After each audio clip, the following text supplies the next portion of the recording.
Okay, you're gonna test it? Okay, no problem. Okay, good to go? Yeah. Awesome. All righty, so we have, next up, we have chairperson's remarks. So it's the report out on, the month since we last met, or the 3 weeks since we last met. After our last meeting, I went to Vancouver and, participated at the BC School Trustees Association, ADEI, so the Anti-Racism Committee. And, we had a day of, setting up and sorting out what we were presenting at our AGM. And spent the next few days at AGM. The Anti-Racism Committee ran a, World Cafe, in which all of us committee members were part of the facilitation and whatnot. So it's really really quite some interesting work in that respect. And I learned some things from some of the presentations and speakers about microaggressions that that I'm guilty of and didn't realize. And you know, when we heard from kids talking about racism and then their experience in their various schools and you know, things like, oh, can I touch your hair? You know, things like that. And I'm just like, oh, wow. You know, that I found, you know, kind of really resonated with me.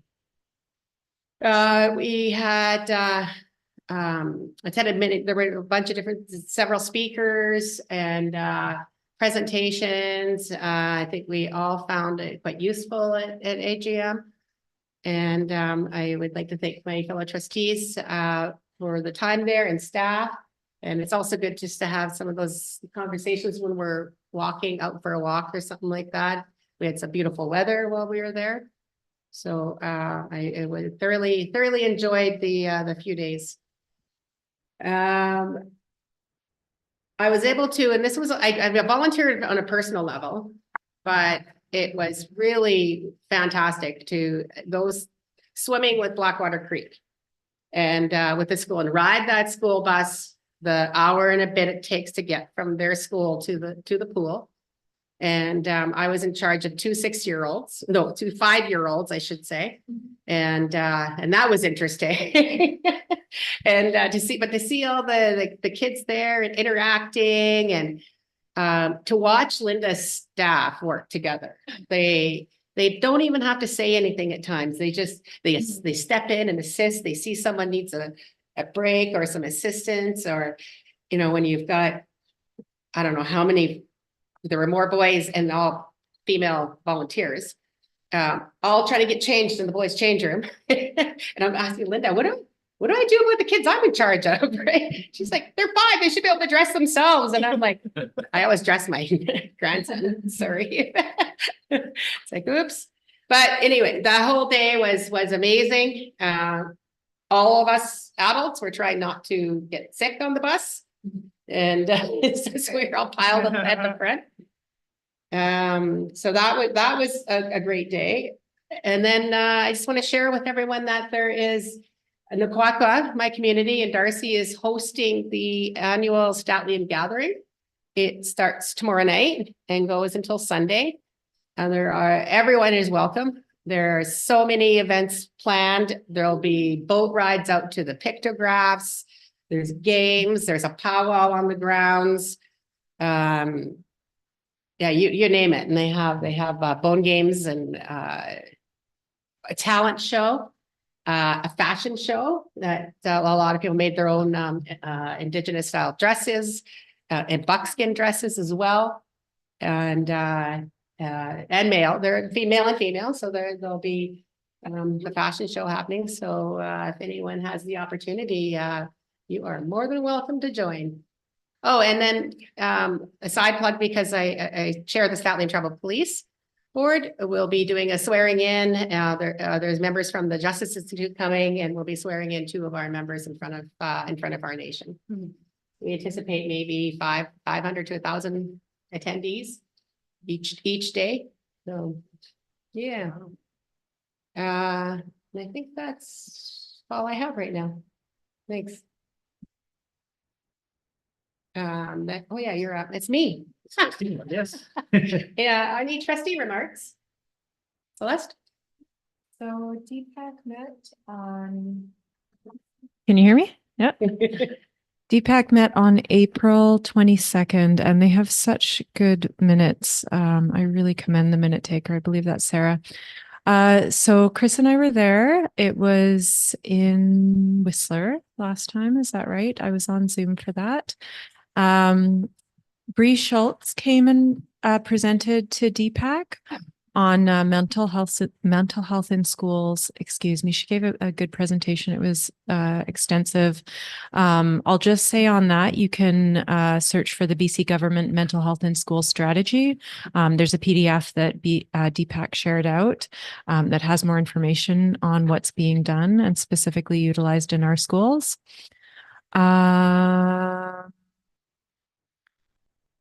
Chris reported out on the policies, the new district level policies, and both Chris and I invited Deepak to spread the word about providing feedback on those policies. So hopefully it hasn't gone live yet, has it? It's live. We haven't been, I don't have an update on On how, feedback yet, but it's open for Right. 2 weeks. So another Okay. week to go. okay, hopefully. So if you haven't already, please fill out those policies. You should have received an email through your principals. We looked at talked about enrollment and budgets and the new cell phone policy. There was some discussion on that. The one thing that I wanted to mention, so the inclusion committee, apparently, the chair has stepped down and all members except for one remain on the committee. So we're hopeful that there will be people that will step forward to keep that committee alive and keep that important work alive. There's a new accessibility committee being formed as well, which has some overlap in the work. But that's something that I wanted the board to be aware of for sure.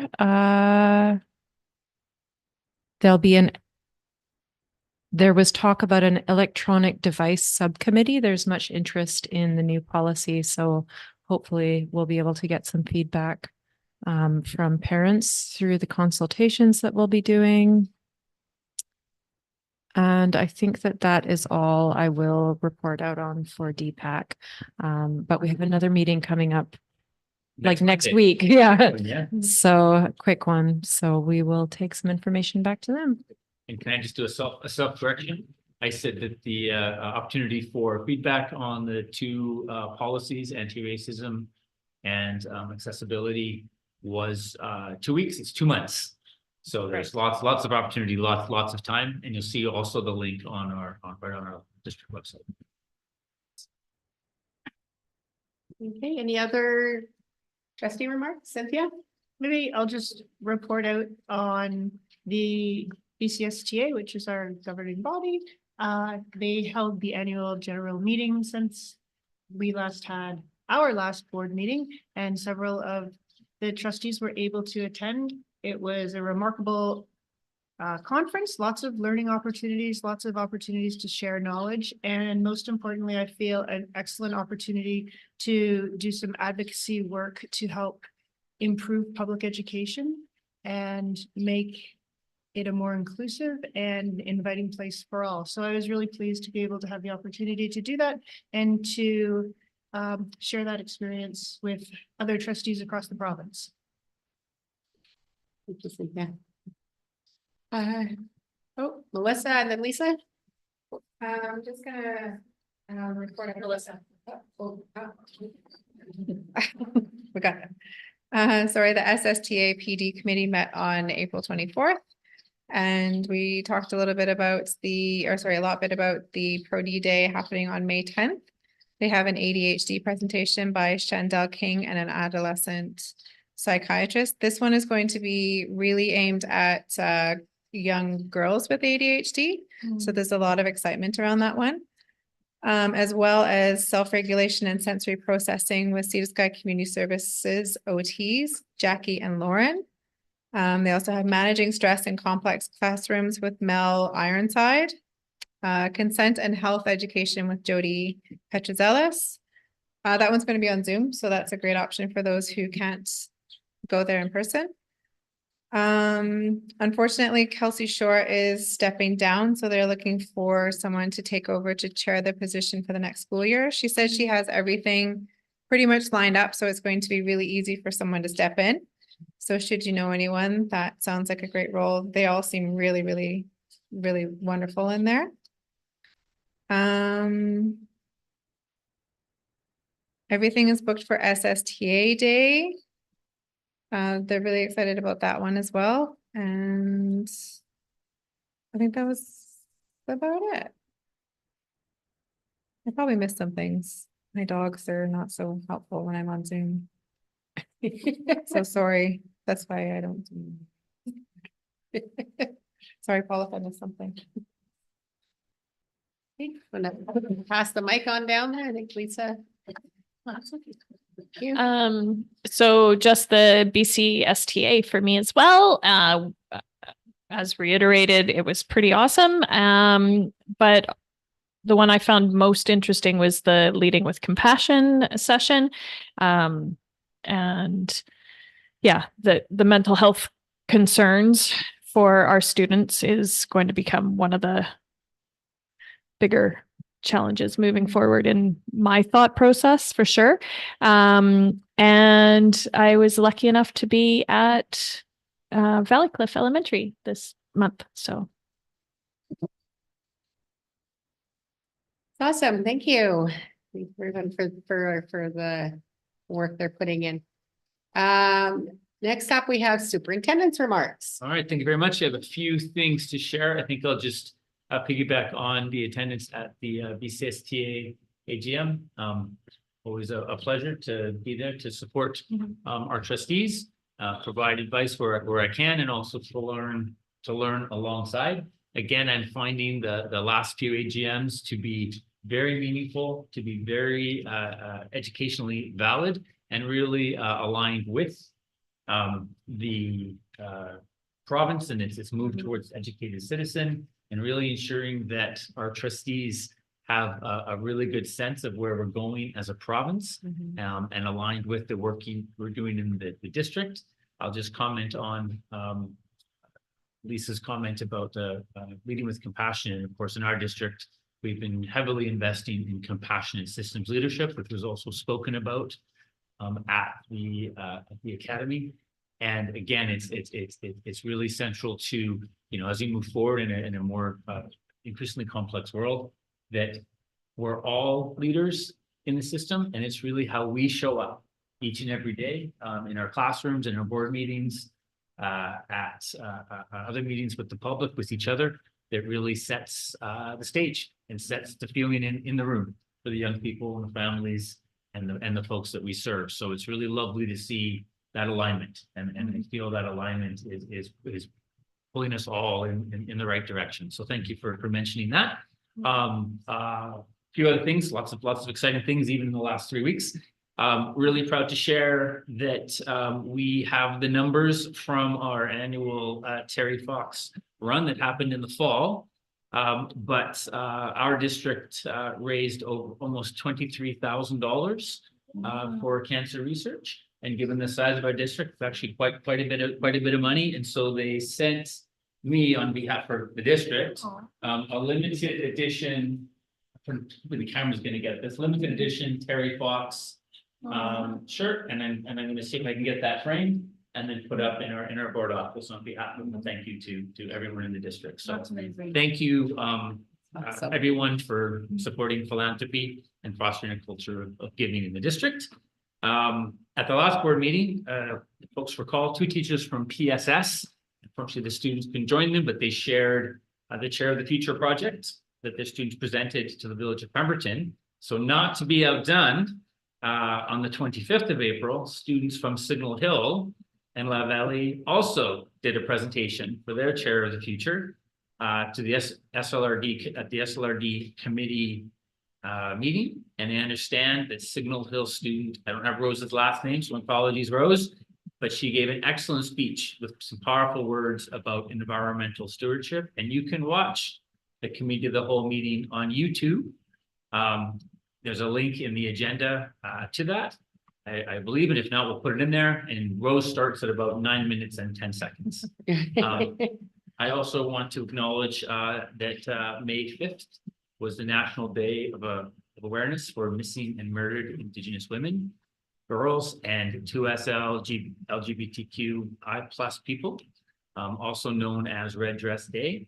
And again, if folks are unaware, they're listening, you can find more information on our website under news and events.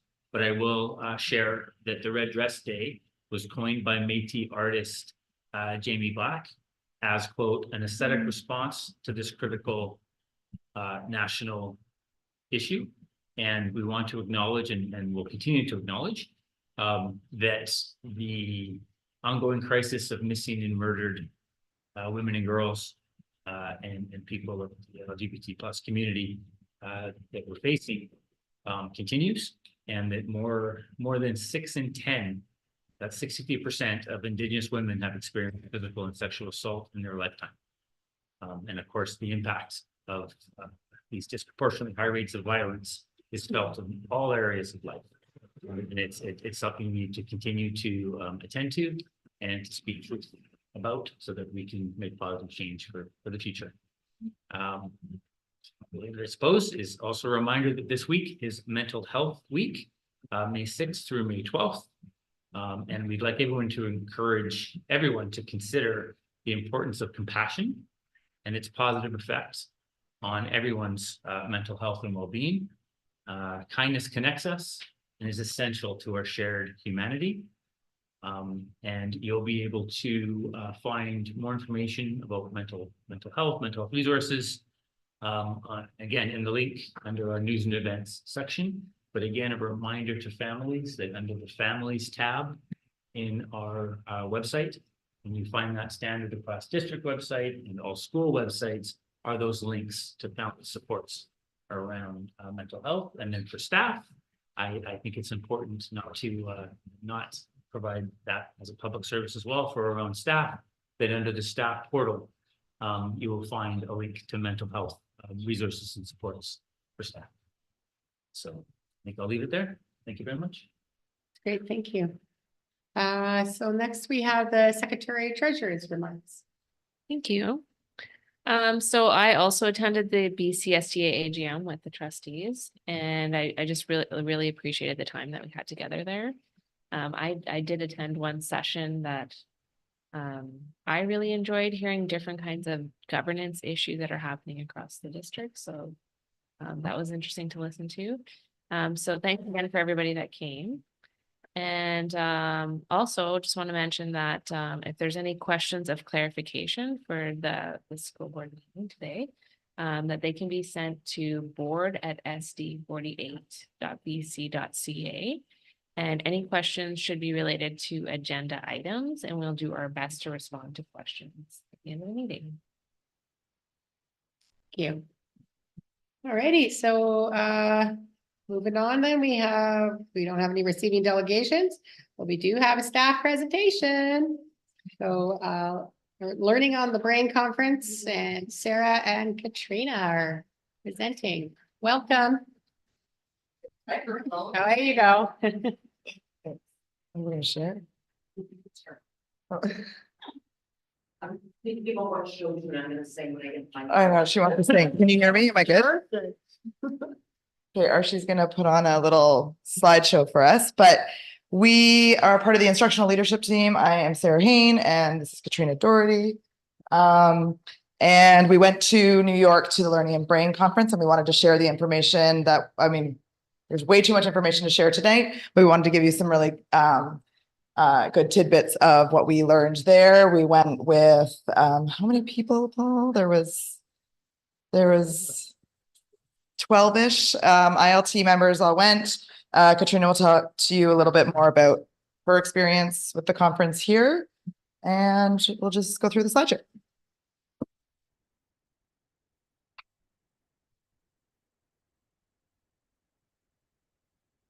So the learning outcomes for the conference were, so a lot of conversation around AI and what that means for our future. So AI in the classrooms and what the implications, benefits, and future reality is. teaching critical and creative thinking to students in schools, preparing future-ready and lifelong learners for an uncertain age, and then rethinking intelligence, IQ, and human potential in an AI era. So there was quite a few more learning outcomes, but that's kind of the gist of the conference. Anything to add? Okay.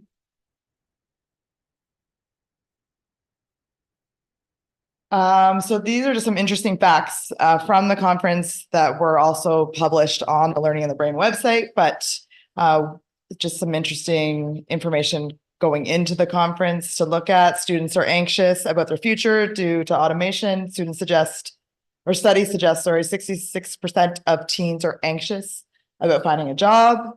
World Economic Forum, companies should expect 42% of their business tasks will be automated by 2027. The jobs report found critical and creative thinking, resilience, flexibility, curiosity, and lifelong learning will be the most important skills. I think that that's a really important one to look at. And then Kaufman was one of the wonderful presenters at the conference, but he discovered adversity and trauma can lead to creative growth and that persistence and curiosity can predict creative achievement. Done. Okay. I'm going to start singing soon too. So we're going to talk we're highlighting some key takeaways from the conference. There's still lots and we still have lots to unpack from the conference, but we wanted to kind of give you a sense of some of the kind of main themes that were coming up.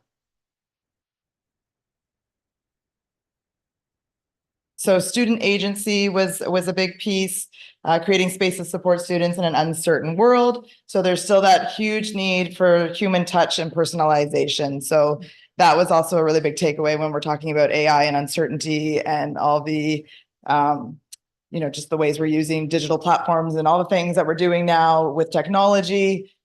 A big takeaway was that human piece. So like that importance of that face-to-face connection with teachers, educators, and that personalization. And creativity came up a lot. That was a big theme. So to foster creativity, there needs to be deep learning as a precursor. Creativity is all about process. The product can be created by AI, so process is key. So that was a big takeaway, I would say, in the process piece, which we're very familiar with in our district.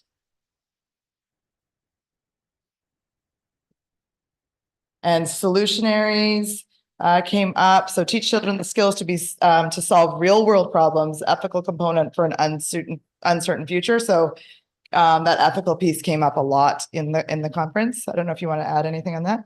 We need the mic because the internet won't pick you up. Yeah. Thank you for the last time.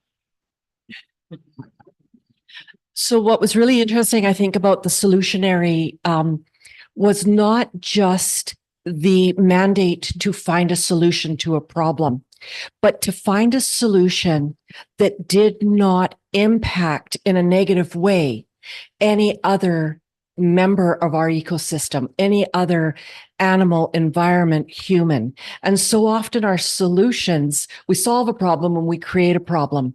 And it was teaching kids to look at systematic thinking as well as critical thinking and logical thinking so that they take into account the interconnectedness of the world and our human experience in solving these real world problems. So that whole solutionary piece becomes quite important in how do we solve this with as minimal an impact as possible. And the talk about within the solutionary about hope and optimism and what we see within anxiety about there is no hope, and which leads sometimes to apathy, which impacts engagement, which impacts.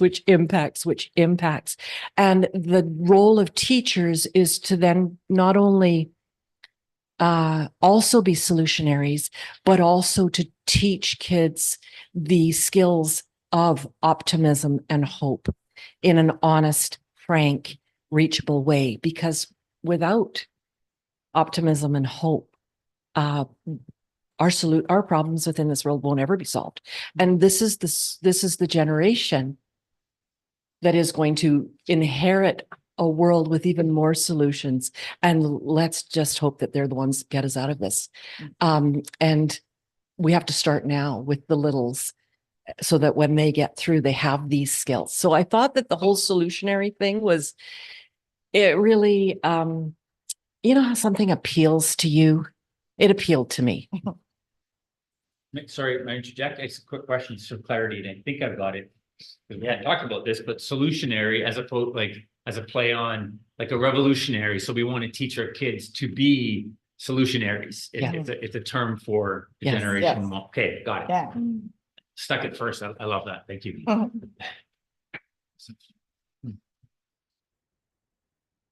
And critical thinking was a really big one. We had lots of conversation around this too, just the importance of teaching how to become a critical thinker. We need critical thinkers that are also rooted in humanity and ethics. I think just the conversation around critical thinking came up in our district, like how can we, in our classes now, knowing what we learned and knowing what we know about the future, how do we go deeper with those critical thinking skills? It's one thing to say we're making critical thinkers, but I think our next steps are really how do we also support teachers in and how to teach that, because it's a really big, it's huge. Yes. And I think too, Sarah, it's not only what we know about the world, but what we don't know about Yeah. the world that we now need. And AI has changed the game for critical thinking Mhm. because now you actually can't trust what you see with your very own eyes. Because of the magic and the power of AI. And would this be a good time to tell a couple of AI things? Like, I Yeah. got to tell you, I am fascinated by AI. It is mind-blowing and terrifying and exciting and frightening and all of the things. And we have not seen anything yet. Like, it is nothing. And they showed us some of the things that it could do. And I'm like, it did an entire thing. We saw this guy who was planning. He had 40 minutes to plan a unit on Amelia Earhart for a Women in History, Heroic Women in History Month, which apparently is a thing. Who knew? Anyways, using AI, he was able to create all of this engagement for his kids around, like, he created a song based on a Taylor Swift current song with the music that described Amelia Earhart's not only accomplishments, but her attributes and her virtues in like seconds. And it's like crazy. But here's what we learned about AI. We still need children who are specific things. For instance, we need moral and ethical human beings programming the AI, because the capacity for the damage that can be done is gobstopping. And therefore, those people there have to be critical thinkers. They have to be solutionaries who are keeping in mind the interconnectedness of the human race and that they are moral and ethical. So that was one thing. The second thing that I took home, and you could ask me to tell you who I learned this from, and I couldn't tell you. I could look it up in my notes, but that's not how my brain works. But this is what held my attention, was that AI also, our children have to be literate to not only be able to use AI to its maximum, but also to be able to ensure that their thoughts, feelings, information is actually represented. The comprehension has to be there. So they did, because it was a brain thing. So they researched things with fancy labs. And one of the things they did was they didn't research the AI. And AI is a huge problem in universities because, of course, we're still looking at a lot of product. And I mean, really, I could know nothing about something and almost make an essay on it. But what the research project did was it tested, because they now have a whole new industry of things that you can plug an essay in and it will tell you with what percentage of probability it was written by AI. So they had everybody cheat and use AI. It's not really cheating, but that's what they're calling it at this research. Everybody in the study used AI to complete the assignment. And then what the research was not on how well those AIs worked, but on how well the cheats picked it up. So did they pick up 90% of the cheaters? Did they pick up, or the people who used AI? What was the percentage? And here's what they found over and over and over again. The AI police guys, things that they've created, they identified specific groups of people as being the ones who had used AI, when in fact everyone had. And those people were children for whom English was not their first language. They included children whose dialect varied from the standard white English dialect. They picked up children with LD, any kind of learning disability, any kind of reading or writing issues. So two things. AI is only as powerful as people using it. And AI's benefit depends on the moral compass of the person using it and creating it. And so if we can ensure that our children are articulate and literate and precise in their knowledge and their language and the questions they ask, and precise and concise, then the tool becomes more powerful. And it remains a tool because the human is still the one manipulating the puppet. So those were two things that really stuck out for me. And also there's no putting that genie back in the bottle. It's here and it's only going to get bigger, more so. But there's still room. And you know what else they said? That kindergarten teachers are going to be the last to go. when the robots take over the world. And Carrie, what don't grade ask do you me. teach? Mhm. Oh yeah, 3, 4, but I'll be moving down. No, I won't. Okay, sorry, Sarah, that I went on wildness.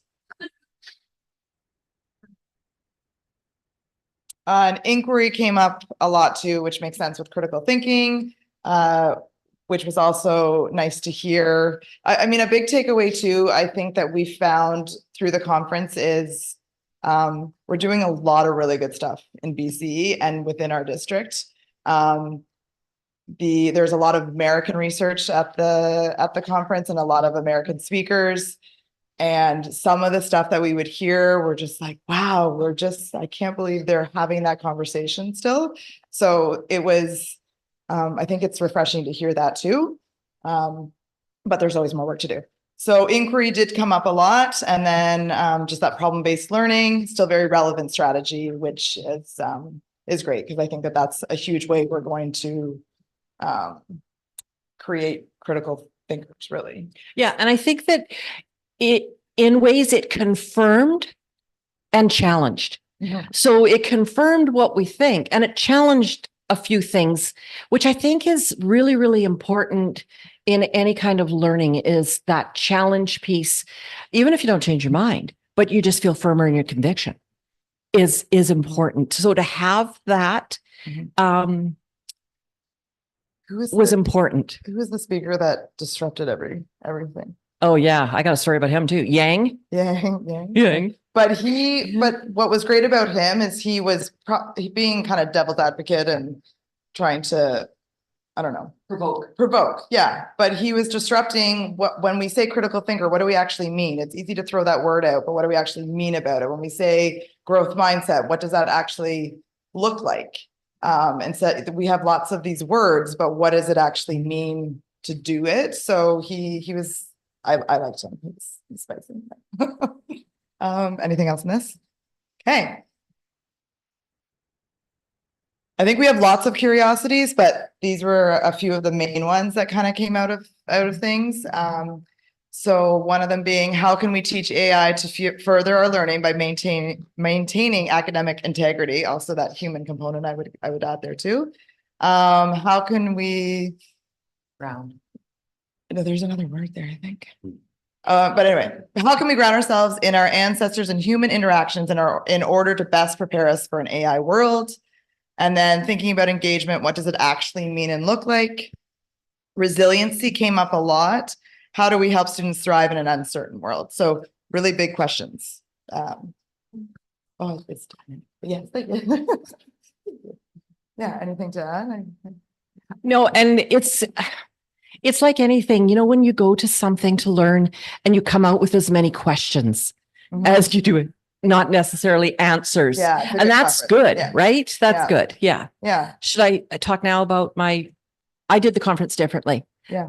Right now, so a group went to New York and attended in person for a number of days. I was unable to.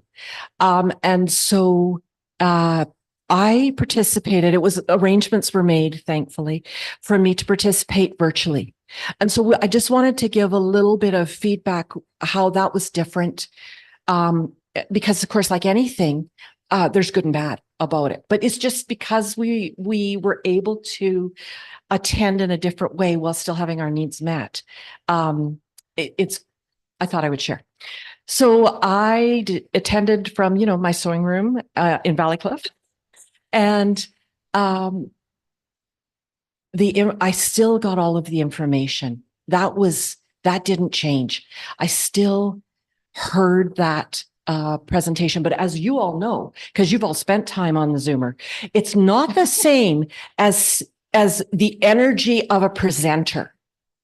There's something that I feel like often gets lost, especially in the Zoom presentation where it was in a ballroom. And so the camera was, set back, in the nosebleeds. And so it's not the same energy. I had a level of comfort that perhaps the others didn't, because I didn't have the same distractions, which can be an issue for a learner like me, right? But here's what I didn't get by attending that conference and by attending in the way that I did. I didn't get the benefit of turning to somebody and saying, did you hear what I heard?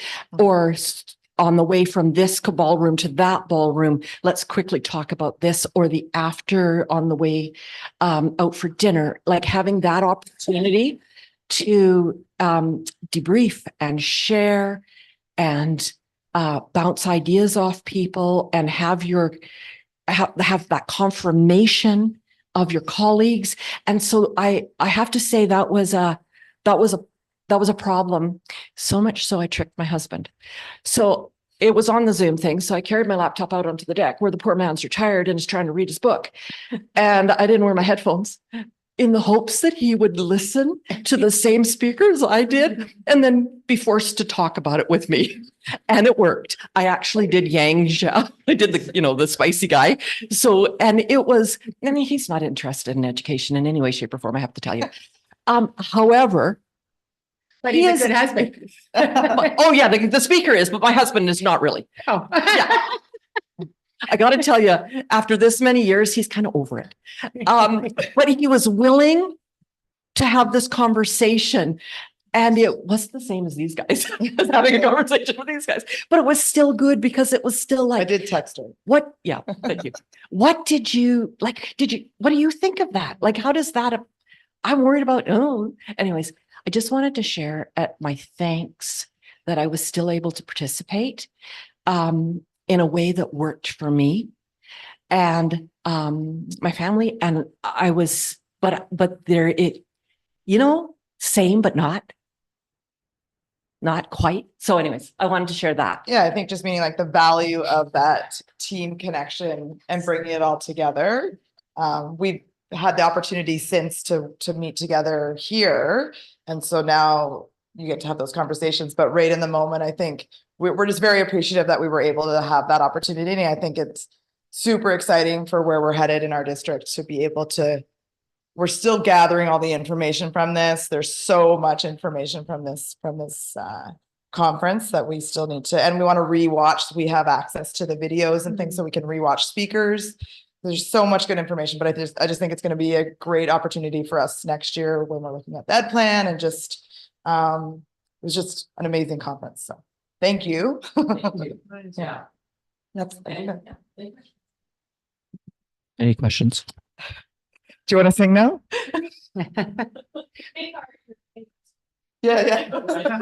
Well, I would just like to say thank you for taking the time to do this work on behalf of the district as well. I share your sentiment. We actually had some of this conversation today about Zoom versus in person. And then our professional development as trustees. I do know when we went quite a few years ago now, went to High Tech High, the value and the team building and what we learned, and like, you know, having dinner afterwards and sharing, or having that person next to you during, and you can ask questions. So I totally get where you're coming from there, Katrina. So we super appreciate commitment. And it's a very long way to go. And next time, bring me. But anyone else have any questions or comments? I liked at the very end, you just said that you thought you could take a lot of this learning that you did and move it forward with our district's strategic plan, because as you were talking, I was taking some notes about that, and I know that we're nearing the end of this strategic plan, and so of course we're going to at some point in the near future be moving into a new one. And just from that little bit I heard from you speaking right now, I feel like I've been enlightened a little bit into some of the areas that maybe we could go. So I think that in and of itself is huge value. But AI freaks me out Yeah. because I don't know anything about it. Yeah. And all of a sudden I got, what's that one, Chat GP, whatever, showing up on my feed everywhere. I'm like, Yeah, lots to learn for sure. to get my 5-year-old grandson to teach me a few things. Yeah. Lisa? Oh, sorry. Paul, go ahead. I was just gonna make a comment, just that, you know, this is a significant investment.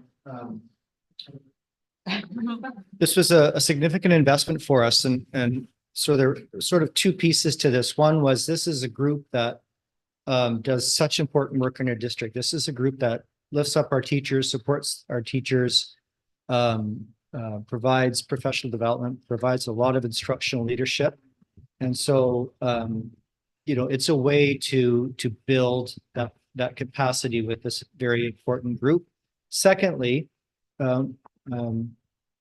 with the upcoming strategic plan process, we wanted to go to this conference, which is highly reputable and known for being kind of the conference for educators, so that we could be confident going into our process that we have a group of folks who understand what the latest international research on the brain as it relates to our work as educators. So we could do that, have that check to make sure that we're on the right track. And if we're not, say, well, just gonna, you know, we're just gonna say, this is what the research says and what we've learned, and or say, yeah, that's exactly the direction we should be going. So that was kind of a twofold. And I really appreciate the contributions of the team. They really, you know, we spent a lot of time debriefing, as Sarah and Katrina mentioned, and I think we're going to have some great information next year to help us with that process. Thanks, Paul. Over to I you. think Lisa had something first. We got the privilege of having a mini micro AI session. So when you were speaking about the output of it and looking at it could determine whether or not someone was LD or whichever. One of the things that stood out in our presentations for me was that you ask it to give you one output and it gives you a young white male so you need to be really specific and start training it for the young female or whatever is different because the model that's in there isn't reflective. So that conscious and that ethics, that is really going to be important. Yeah. Chris, did you have something? Yeah, just really briefly, I unfortunately was not able to go to the conference, but I did ensure that we had a debrief with the senior team and everybody from ILT on the Tuesday returning, and just listening to the roundtable and hearing everything that was learned, the excitement of the event, but some real thoughtful, insightful comments and commentary. And I will also share too that we did canvass this group and led by Corey Hartley, doing a session with the ILT after the event in terms of our plan, just some initial, where do you see alignment, where do you things we need to explore and look further. So we're building up to next year. And again, as Paul said, just a big thank you to the ILT. This is our instructional leadership team that really do help lead the way and lead our plan forward. And so we couldn't think of a better group to send to this trip. So we're looking forward to working with them and working with all of you as we embark on our plan for next year. Thank you. Thank you. You know, Sarah, you said something that struck me as well. So Cynthia and I have been attending for the last 2-3 years, the National School Board Conference. And to hear and understand how well we are doing as a province for starters, but then as a district as well. And to hear you say that and, attending conference in New York, it's, we're hearing the same message as trustees. So, and that's thanks to ladies like you. I have to say it was very challenging and disheartening to be at a conference for 3 days and not once hear a land acknowledgement, mention of reconciliation of Indigenous ways, just nothing. And so we, in our debrief on the last day, we did a little bit of research. We did our own acknowledgement of the local Indigenous group in that area and talked about it. So even that in itself says a lot about where we are as a province and a country, really. All right, guys. That's awesome. Thank you. Yeah, thank you. Thank you. I mean, it's about the acknowledgement. Departure pizza. Departure pizza. Didn't mean thank you, bye, but. That sounds like it was amazing. Wow.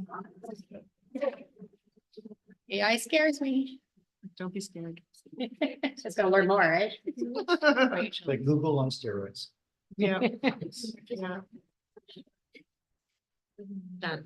Instead. Okay, we can share. Okay, so moving on to our board committees, or, no, wait, do we have any trustee items? No, not see anything, so board committees. Committee of the whole met earlier today. It was an open meeting. It's been recorded, so the recording is available for one's review. We did report out on our reviewed our trustee calendar. We reported out on the AGM. We got some stuff coming out of, I think we have the code of conduct amendment. So that's talking about device use. And so everything else is has been discussed. It's there, and we have the motion. That the minutes of the committee of the whole meeting held on April 17th, 2024 be accepted. Thank you, Lisa. Is there a second for that? Thank you, Rachel. All those in favor? Thank you. Policy committee, there'll be further conversation on some of the reports that we heard during policy earlier today. So I'll leave that for now, right? We didn't have PD policies. So, oh, it's finance, sorry.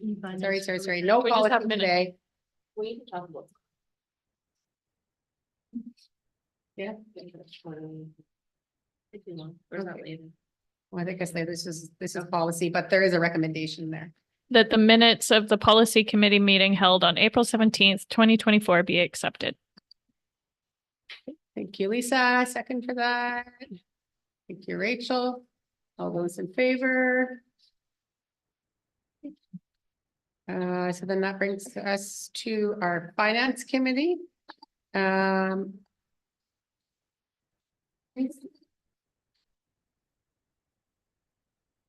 were we with finance? Sorry, I'm a little groggy right now. Do you want me to? Yes, go? please. Okay. So we went over our quarterly, quarter end, which is our third quarter for the year, March 31st, 2024. We also went over our first version of the budget for next year. So I'll be talking a little bit more about that in a few minutes. We also had some changes to our international fees. So you can take a look at that. Well, actually, I think we'll be going over that in a bit. And then we also had our annual facilities grant. So we'll be looking for approval of those later on in the meeting here under action items. Okay. There's nothing to pass at this moment. There's some reference materials there. And then the page two. Except we have the Indigenous Education Council met on Monday. Yes. Yeah. And just wanted to see, Rachel, did you want to report out on that? Sure. Yeah, as Chris mentioned earlier, May 5th, which was Sunday, was the annual acknowledgement for the missing Indigenous, missing and murdered women. And a question was brought up about whether the schools are doing anything about that. So Colleen said she is looking into getting this into our calendar, moving forward, and how we can highlight this in the schools. And she said, she did also mention that it's tough because students are looking for positive things to celebrate, about and how to celebrate how and who they are as Indigenous youth. So some of these truth and reconciliation and the MMIW are tough topics for them to be dealing with. Chris reported out on the refresh of the strategic plan and mentioned that the voices of the community are very important. So we will be looking to ensure that those are heard, especially students of Indigenous ancestry. Colleen brought up again, I mentioned it last time about the student success advisors. And currently there are student success advisors in part-time positions in all of the high schools except for Whistler and Don Ross Middle School. The success advisors feel that the position could be expanded into elementary as well, and would like to pilot it there. They feel it's a little late when the students are getting into high school, but it's tough with regards to budget constraints. So we're looking at other ways to get some touch bases in elementary before they transition into the next school. One idea is that some of the older students could mentor some of the elementary students and report back to the success advisors. So that's sort of an ongoing topic of discussion. Phil gave a great presentation on the long-term plan for mental health in the school district. BC has the highest rates of hospitalization for mental health and substance abuse. And so they're looking to create a mental health in school strategy. The areas of focus are from mental health in the school and classroom to getting both student and staff voice. So they're for in-school intervention, they're looking at restorative justice and circle process, sexual health, substance abuse and digital literacy, and how do we embed this into the pedagogy and curriculum. And they want to have at least one or we do have at least one mental health lead at each school. Yeah, already. But we're working on a 3 to 5 year 3 to 5 year district plan for mental health. And then youth leadership. So the 24-hour drum youth leadership is going to be May 24th at Pemberton Secondary School from 11 till 4. And then we have our Truth and Reconciliation ed session on June 19th for the board here. And then 2024-25 budget preparation, going to be working through the targeted funding budget, and they want to have this done in time for the June school board meeting. Excellent. Now, I think, correct me if I'm wrong, did Colleen invite the council to attend the Truth and Reconciliation? Oh, no, she was asking if they had any suggestions on Just what. suggestions? Okay, I thought Yes. she was saying if any of you were available. Don't recall invitation, but I do recall the, what we do, obviously a lot of work in this area, but what is something you want to ensure that that the board is made aware of in terms of truth and reconciliation. And we discovered that we don't think that we've actually asked the Indigenous Education Council that before, so Yeah. I really appreciated that thoughtfulness. Yeah, for sure. She did actually mention though that if anyone did want to attend the Pemberton Secondary May 24th celebration, to please let them know, because it's very full and they need to know who's going to be in attendance. I think starting at 11, I believe it was, something like that. I'll be there for a portion.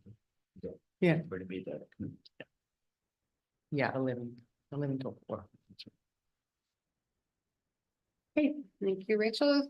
Did you want to add anything to the? You know what, I would, and I think we just mentioned in the council, but maybe we didn't, but it's just a reminder for folks that both me and Colleen, the Director of Instruction for Indigenous Education, will be attending tomorrow with the Ministry of Education, FNESC, and our counterparts from across the province, the annual jointly convened meeting on the status of Indigenous education in the province, and specifically more guidance around Bill 40, which was to ensure there was Indigenous education councils in each district, which we have, more information about First Nations school of choice, and other related legislative bits. So we're hoping to come back with more information, because we know, again, all districts provided with quite a substantial amount of money for Indigenous education councils.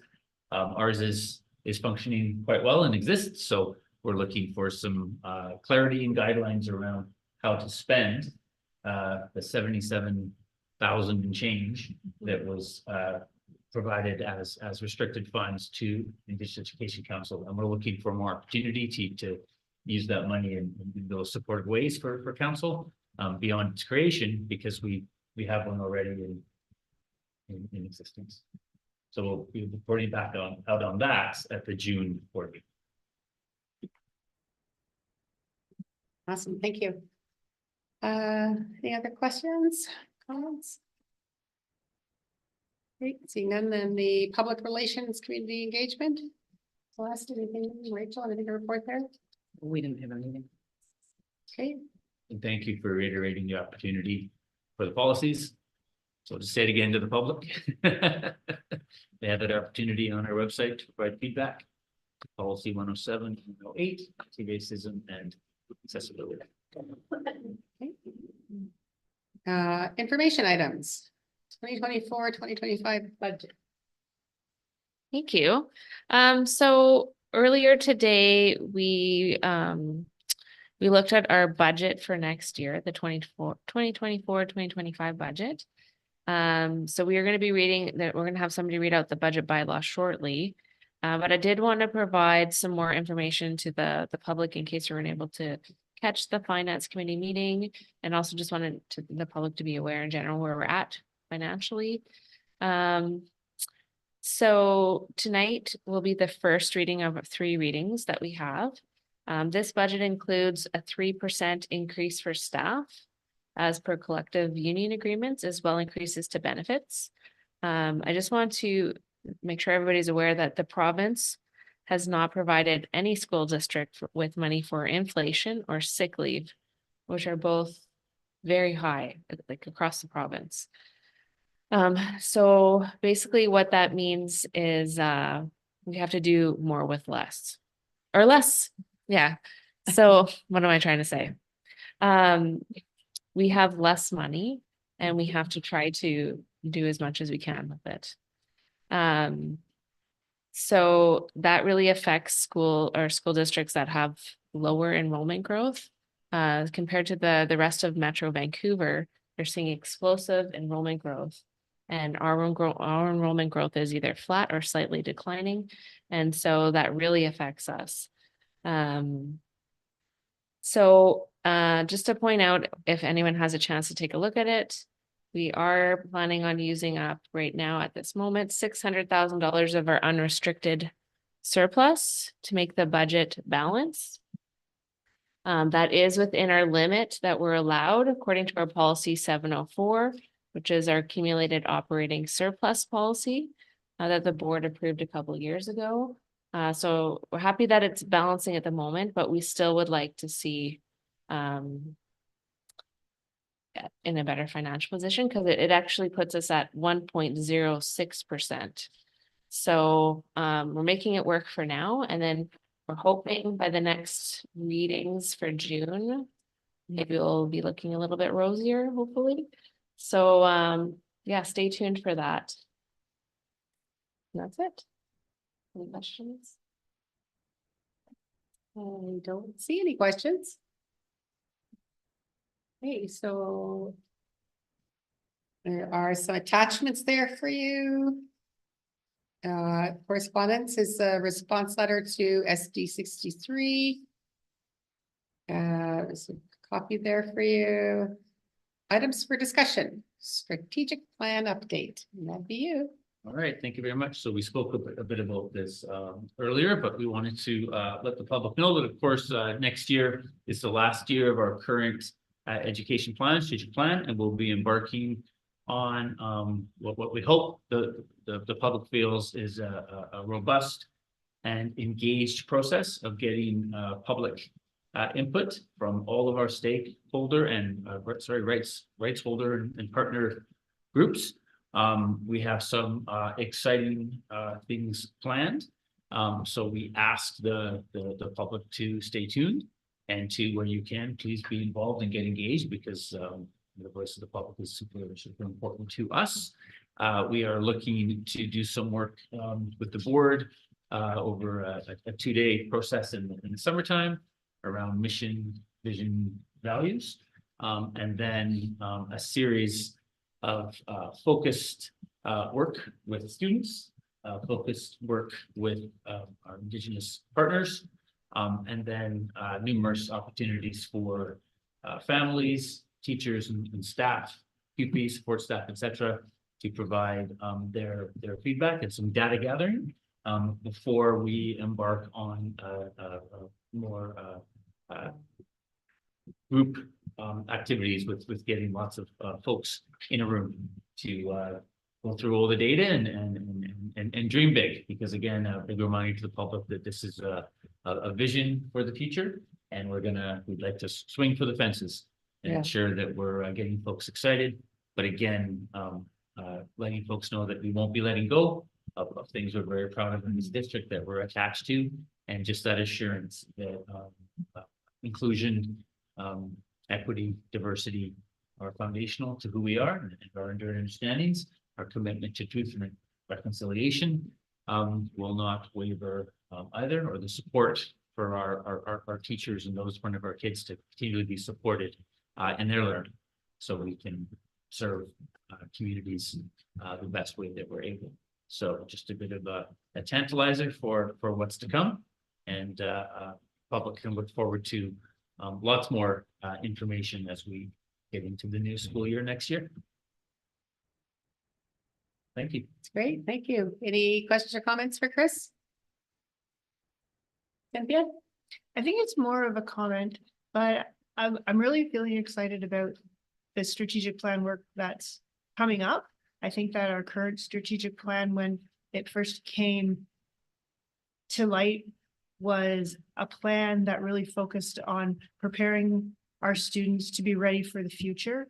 And now that we've gone through, I think, 5 years of that plan, I can see that change has happened in the way we educate our students. And I'm really happy that there's the acknowledgement that our future is going to continue to change and to look different, and that we're taking the advantage of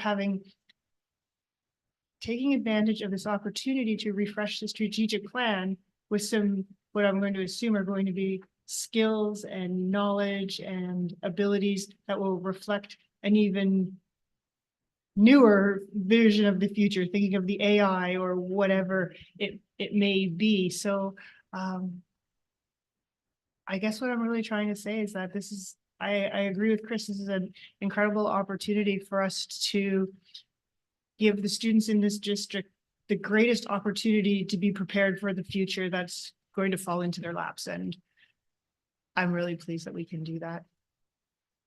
And then if I may, one last point I'll make is, given the presentation from the ILP, from Katrina and Sarah, about even in the face of an uncertain future, and even in the face of advances in technology, one of the big takeaways they shared was the absolute centrality of human to human, of the social aspects of education, and the even more importance of that we surround our students with attuned adults who know who they are as the whole person.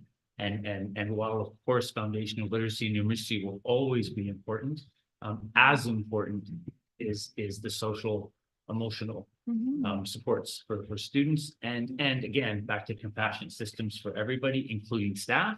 So we know the work we've been doing on health and wellness for students and for staff will continue to be, I'm hoping, foundational to the new plan. Sort of putting the human front and center. Thank you. Thank you. Okay, let's see, you're hearing any other comments on that? Thank you, Chris. So that brings us to our action items. School Act Amendment, our personal electronic devices. We discussed this earlier today. Yes, did you want me to speak to it again, or did we feel it was spoken to and folks can watch the video? I'm not sure. Because there's a question from the public about this in particular, maybe we should speak to it again, and it should answer the question. I think so. Yeah. Great. So, you want to? Yeah, no, you. Okay, so at the committee of the whole, we talked about the requirements from the province around making some changes, important changes and amendments to the district code of conduct, which was to ensure that there were statements made about the use of personal electronic devices, which includes cell phones, tablets, watches, laptops, etc., where we're really trying to center the importance of these devices to be used for instructional purposes, to augment teaching and learning, and to teach digital literacy. We wanted to ensure that it recognized, of course, accommodations and accessibility. So the use of technology for those that that benefit from it to access curriculum. So folks can you'll be able to look at the district code of conduct on the website to see what those amended pieces are.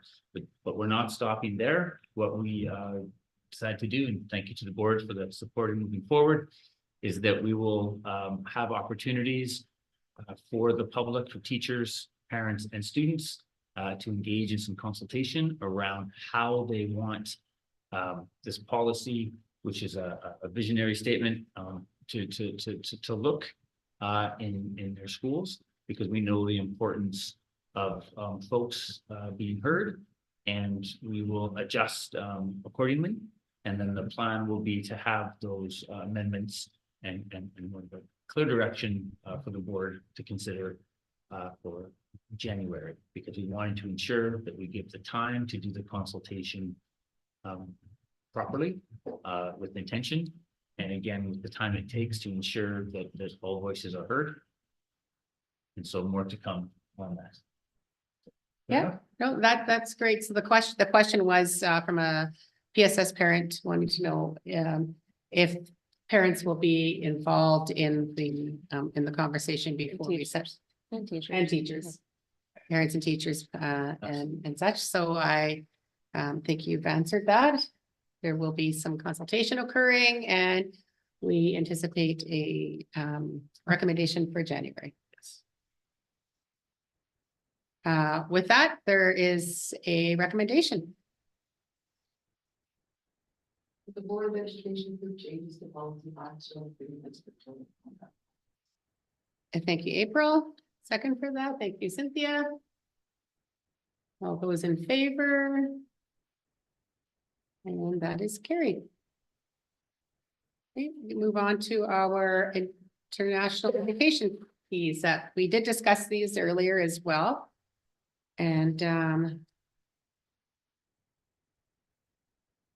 there's a recommendation. I don't know if we need to get into it more, because it was all but that was in an open meeting, right? Yeah, finance committee meeting earlier. Yeah, so that was all. We had the presentation from our lead, Faisal, and we have accepted his recommendations for the international education fees for the upcoming 2025-26 school year. And there is a recommendation there. The Board of Education.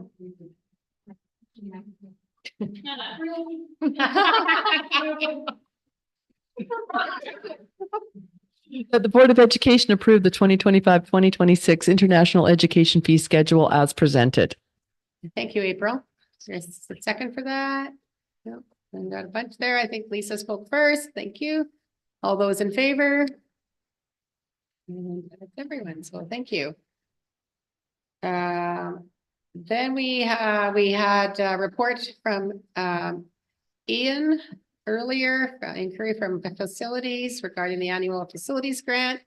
And we have a recommendation. That the Board of Education approve the 2024-2025 Annual Facilities Grant as presented. Thank you, April. Thank you, Lisa. All those in favor? And that's carried. We had an in-camera discussion earlier, and this is a recommendation that we're bringing out of camera. Because it was in camera, do you want to speak to it a little bit, Danielle? Your name's there? Sure. The Downtown Business Improvement Association requested or is asking if they can put a mural on one of our walls at the school board bus garage. And so there's a discussion about that. It's part of the they have a festival next summer, and it requested actually that they put a piece of art, a mural at the school bus garage. And so that was approved earlier at the in-camera board meeting. And I'll just add that the school district gets final approval on what goes on the wall, right? Yes. Yes, yes. With that, there's a recommendation. That the Board of Education approves the downtown. Your mic. That the Board of Education approves the Downtown Business Improvement Association's mural request as discussed. Thank you. Lisa, thank you, Rachel. All those in favor? That's carried. Now we are on to bylaws. And Danielle, you're up. Yeah, so I spoke a little bit about the budget bylaw earlier. So basically this is the first reading of the bylaw. We'll have the other two hopefully at the next reading here. Do you have the waived? I think we're missing a recommendation here. Okay, the second one then. Okay, so I will be looking for somebody to go ahead and read the budget bylaw. I can do it.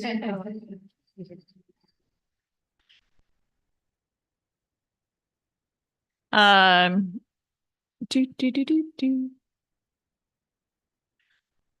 A first annual budget bylaw, a bylaw of the Board of Education of School District number 48 Sea to Sky called the Board to adopt the annual budget of the board for the fiscal year 2024-2025 pursuant to section 113 of the School Act, RSBC 1996 C412 as amended from time to time, called the Act.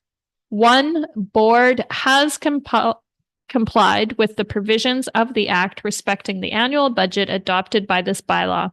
2, this bylaw may be cited as School District number 48 Sea to Sky Annual Budget Bylaw for fiscal year 2024-2025.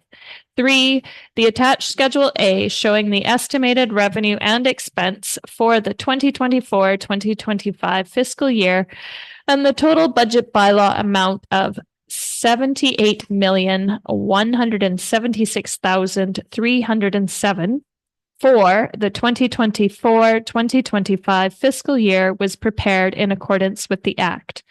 4, Schedule A and B are adopted as the annual budget for the board of the fiscal year 2024-2025, read a first time this 8th day of May, 2024. Recommendation that the Board of Education give first reading to School District number 48 Sea to Sky Annual Budget Bylaw for fiscal year 2024-2025 on Schedule A as presented. Thank you, Lisa. Second for that. Thank you, Rachel. All those in favor? And that is carried. Okay, do we have any other questions of clarification from the public? Well, I'll speak to, I think we had 2 that came in from, can I say a name? Yeah. From Margot Vaughn from Pemberton. First one, I believe we've answered under the personal, electronic devices. Yeah, can I mention? Yeah. On that? Yeah. And thank you, Christina Forsyth, who I thought we mentioned it, and if we didn't, I apologize. She had said when we were talking about the engagement, we spoke a lot about teachers, principals, and parents. And if we didn't say support staff, my apologies. Of course, yes, QP is very important to us, and yes, they will absolutely be consulted with as we move forward. So thank you, Christina, for the reminder. Okay, thank you. Yep. Thank you for mentioning that. And then the second question that Margot had, I don't think was related to the agendas. As the other doesn't fit, so But I'm happy to reply. you'll reply? Absolutely. Chris will reply if Margot, if you're watching. Yeah. He'll respond to your request. And do we have any other questions of clarification? And we'll just double check.